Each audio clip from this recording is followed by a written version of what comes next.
long night. So let me tell you something real quick. Last night was crazy. So, alright. You might think I'm a little nutty about this, but this is just who I am, okay? So, lately, all I see is people doing My House is Haunted videos, right? And so I'm like, what? And they're like, yeah, my house is haunted. Like, oh my God, look, the water turned on by itself. The door closed. And, you know, this is like Halloween games. This isn't real. So, but I did, like, a lot of them were doing, like, exorcisms and trying to get rid of these spirits. And unfortunately, it does have the effect that it's, like, basically evicting the people that live in your home with you, the spirits that live with you that are harmless. And so I'm like, I wonder if this is like doing damage. So I got the idea that maybe it was like doing damage. So I was like, all right, that's not cool. So I was like, I'll just go ahead and up my game when it comes to like letting spirits stay at my house and this kind of thing, right? So I've been inviting spirits to my house all week, and I've been talking to them all last week, and I'm just like, yeah, like, come if you're lonely, if you're this, that, right?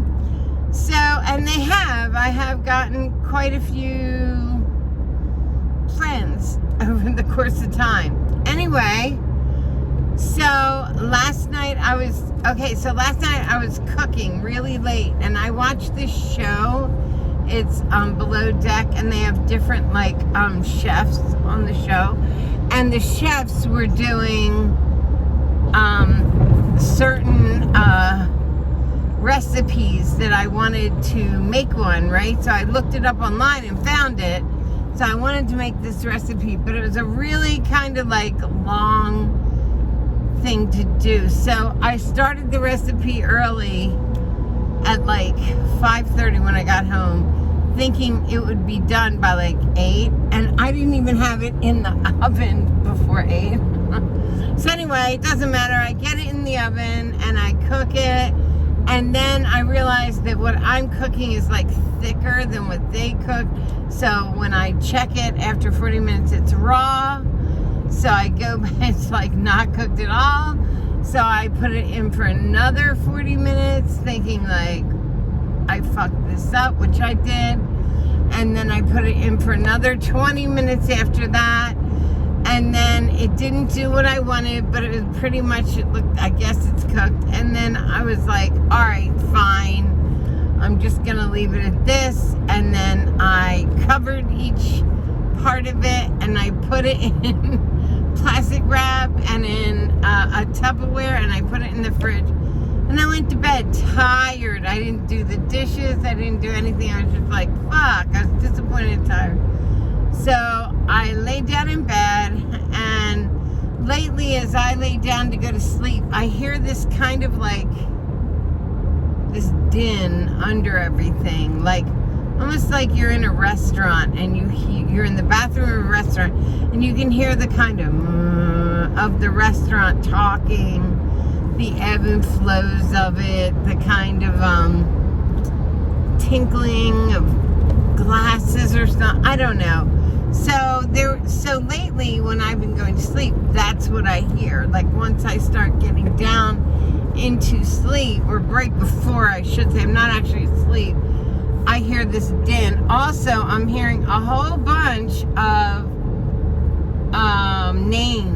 like people in my ear calling my name or saying something to me, like auditory stuff. So I've been hearing a lot of that lately. So I just assumed, you know, I'm asking, other than malevolent spirits, I'm asking them to come in and, you know, be a part of my life and help me out and talk to me if you want to, and this, that.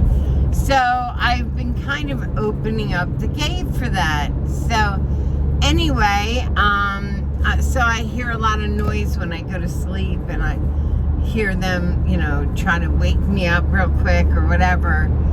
And I just fell asleep last night. So I fell asleep. And then Cozy, earlier in the day, Cozy had not one but 2 episodes of not breathing. So I kept her up by my head, and she turned where her butt was like here on me, like here. And then she went out from there, and her head was like hanging off the edge of the bed. And we were asleep. And I felt something go, like, this is hours later, something like tickles my feet. And it almost felt like Cozy was trying to get away. We have a fan in the room, especially when she's not breathing well. I put it on to kind of force air at her. And she's okay with it for a while, and then she wants it off. So usually what she does is she walks down the length of my body, goes around my feet, and sits behind me to avoid the fan. So when I felt something at my feet, I assumed it was Cozy, and I moved my feet like back and forth, opened my eyes, and she's still right here. So I was like, what was that? So I lean up and look, and there's nothing at my feet. Okay, that's weird. So I'm like, whatever. I lay back down. I go back to sleep. I have no idea what's going on. Maybe an hour goes by, maybe a little more, and I feel what feels like somebody scraping my feet, like, and I'm like, so I woke up right away, and I was like, and then I look, and Cozy's still up on my head, and I'm like, what the hell? And my eyes are open, but I'm not looking at my feet. I'm just looking like this. And all of a sudden, I'm wide awake, and it happens again. It's like somebody digging for real quick in the bottom of my feet, like. So I leap up and look. I don't know what I expect to see, but there's nothing there. And I'm like, I'm up on one arm, looking at my feet. And all of a sudden, the smell hits me of smoke, and I look around, and there's smoke everywhere.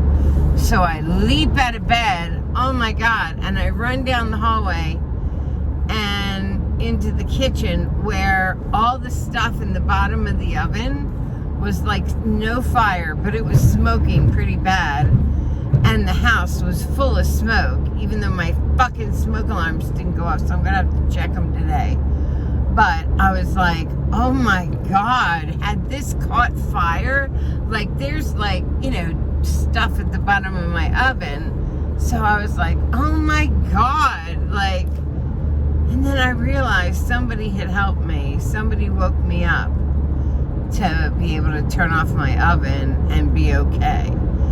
And I looked around the room, and I said, I just stopped and said, thank you. Thank you so, so, so much. That was just amazing. Thank you for the effort.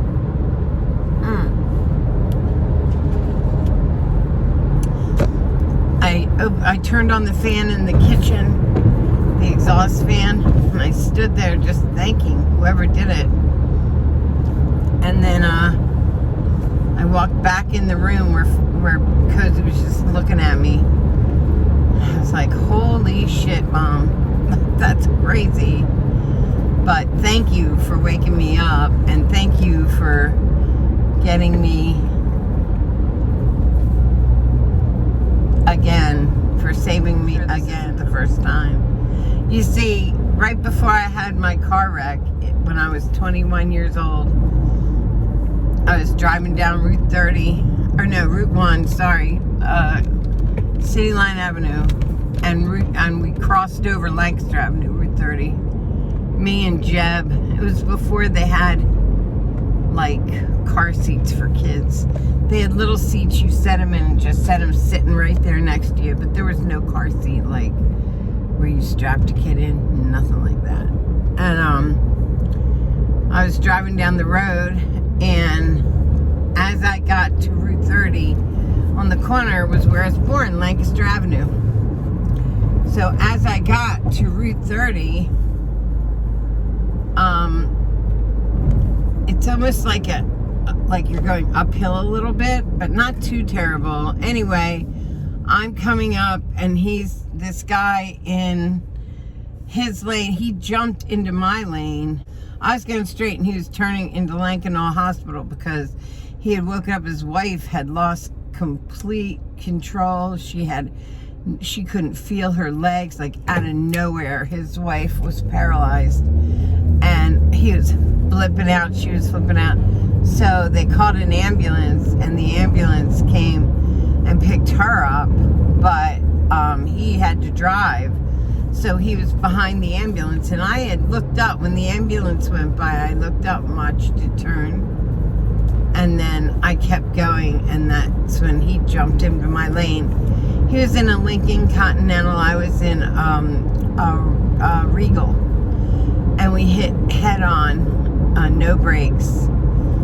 He was going faster than me too, and he drove my engine from here under the car and up under my seat where the heat of it was coming through, burning my legs. I had 2 crushed knees. I was stuck. I couldn't move in the car. I had this done. I cut open that.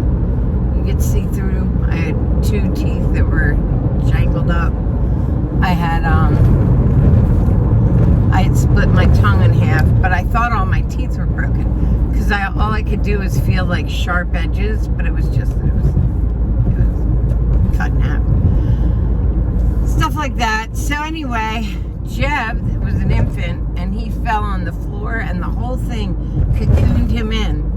But right before that other car jumped lanes and hit us, and it was instance before, Some Girls was playing on the radio, Some Girls by the Stones, and I was singing as I was driving, and in my ear someone yelled, "Slow down!" like as loud, and I went and looked, and then 3, 2, boom, lights out. So I never know who those noises, who's yelling at me, who's talking to me. Somebody from my past or ancestors, or somebody who had a reason to keep me alive. I don't know, but here I am. And there's been other instances where I felt very warned about things, and even if the timing was off or whatever, just the fact that somebody tried. And then last night somebody saved me. None of my fire alarms went off, so I got to get new ones of those or replace the batteries or whatever. And it was just really amazing that I was so grateful. It was like, oh shit, you woke me up. You literally woke me up. And it could have been Mabel. It was just someone didn't want today to be my last. Anyway, so that happened. Lots of stuff happening, just crazy stuff.